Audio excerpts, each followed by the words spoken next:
Shri Sai Ram. Sai Baba Mahaparayana. Sai Satcharitra chapter 37. Chavadi procession. In this chapter, Hemant Pant, after making some preliminary observations on some points of Vedanta, describes the Chavadi procession. Preliminary. Blessed is Sai's life for his devotees, blessed is his daily routines, his ways, his actions are indescribable. Sometimes he was intoxicated with Brahmanand, divine bliss, and at other times completely self absorbed. While doing so many things at the same time, he was yet unconcerned with them. Though he seemed at times quite inactive, he was not idle or dozing. He always abided in his own self. Though he looked calm and placid as the sea, he was deep and unfathomable. Who can describe his ineffable nature? He regarded men as brothers, women as sisters and mothers. He was a perfect celibate. Everybody knows. May the knowledge we got in his company last long unto death. Let us ever serve him with wholehearted devotion to his feet. Let us see him, God, in all beings, and let us constantly remember his name. Hemant Pant, after making some lengthy dissertations on some topics of Vedanta, which he himself considers as a digression, goes on to describe the Chavadi procession. Chavadi procession.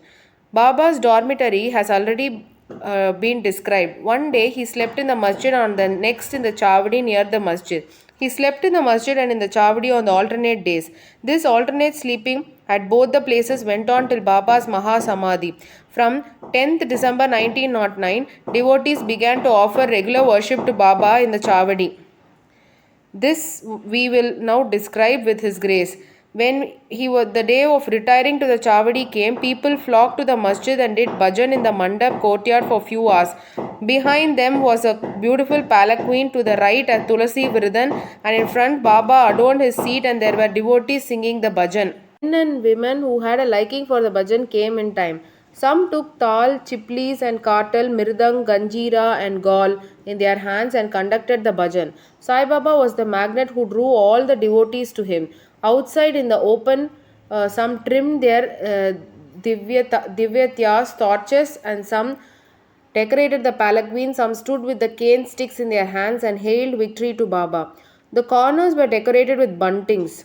In the masjid, rows of burning oil lamps shed their light. Baba's horse Shyama Karna stood fully decorated outside. Then Tatya Patil came with a group of men to Baba and asked him to be ready. Baba sat quiet in his place till Tatya came and helped him to get up by putting his arm under Baba's arm. Tatya called Baba by the name of Mama, maternal uncle. Really, their relationship was extremely intimate.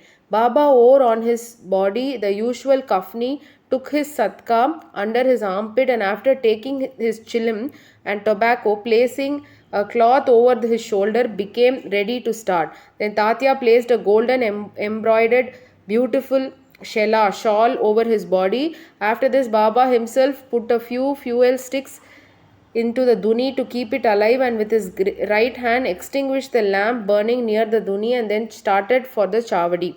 Then all sorts of musical instruments, bands and horns, etc. gave out different sounds, and fireworks exhibited various colored views. Men and women singing Baba's name started walking, doing bhajan to the accompaniment of mridang and veena. Some danced with joy and some carried various flags. The Baldars announced Baba's name when he came out on the steps of the masjid. On two sides of Baba stood persons who held charmers and others who fanned Baba. On the way were spread folds of cloth which Baba walked on, being supported by devotees' hands. Tatya Patil held the left hand and Mahalsapati the right. Babu Sahib Job held the chhatra umbrella over his head. In this fashion, Baba marched on to the Chavadi. The fully decorated horse named Shyama Karna led the way, and behind him were all the carriers, waiters, musical players, and the crowd of the devotees. Harinam, the name of the Lord, was being chanted to the accompaniment of music, as also the name of Sai. In this manner, the procession reached the corner, and everyone who joined this party seemed pleased and delighted. On reaching this corner, Baba stood facing the Chavadi and shone with a peculiar aura. He seemed as if the face of Baba took over the glory of the rising sun. Baba stood there with a concentrated mind facing the north as if he was signaling something. All the instruments played the music while Baba moved his right hand up and down for some time. Kaka Sahib Dikshit at this time came forward with a silver plate containing flowers besmeared with gulal red powder and threw them on Baba's body off and on. The musical instruments played their best at this juncture, and Baba's face beamed and with radiance and beauty, and all the persons viewed this lustre to their heart's content. Words fail to describe the splendor of the scene. Sometimes Mahalsapati began to dance as if being possessed by some deity, but all were surprised to see that Baba's concentration was least disturbed. With a lantern in his hand, Tatya Patil walked on Baba's left side and Bhagat Mahalsapati on the right, holding in his hand or the hem of Baba's garment.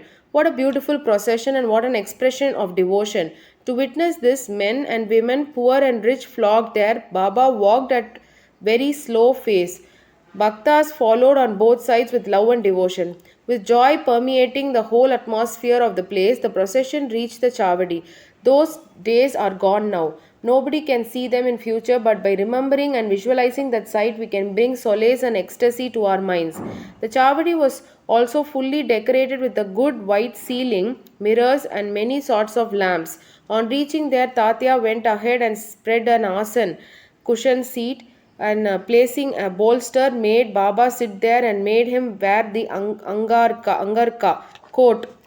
Then the devotees worshipped him in various ways. They put a crown on his head with a tuft above, placed garlands of flowers and jewels round his neck, and marking his forehead with musk mixed vertical lines as Vaishnava devotees do, they gazed at him for long to their heart's content. They changed his headdress now and then and held it aloft on the head, fearing that Baba might throw it away. Baba knew what the Bhaktas wished for and meekly submitted to all their ways without objection. With these adornments, he looked wonderful and beautiful. Nana Sahib Nimonkar held the chatra, state umbrella with its beautiful pendants, which moved in a circle with its supporting stick. Babu Sahib Jog washed his feet in a silver dish, offered arghya and worshipped with due rituals, then besmeared his arms and sandal paste, offered him tambul, betel leaves, and Baba sat on the asan gati while Tatya and others kept standing. When Baba sat on the gati supporting himself against the bolster, devotees on both sides waved the charmers and fans. Shyama then prepared the chilim and handed it over to Tatya Patil, who drew a flame out of it by inhaling a deep breath through his mouth and then gave it to Baba. After Baba had his smoke, it was given to Bhagavad Mahalsapati and then it was passed around to all. Blessed was the inanimate chilim. It had first to undergo many ordeals of penance, such as being kneaded by pot makers, dried in the sun, and burnt in fire, and then it had the good fortune to get the contact of Baba's hand and his kiss. After this function was over, devotees put garlands of flowers around his neck and gave him scent and bunches of flowers. Baba, who was an incarnation of dispassion, cared a fig for all these necklaces of jewels and garlands of flowers and other decorations. But out of real love of to his devotees, he allowed them to have their own way and to please themselves.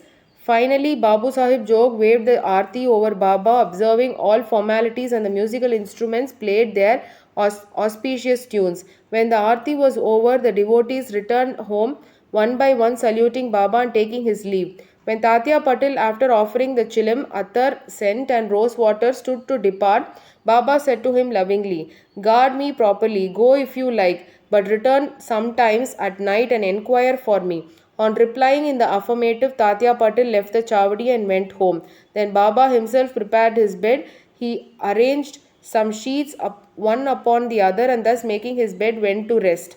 We shall also now take rest and close this chapter with a request to the readers that they should remember Baba and his Chavadi procession daily before they retire and go to bed.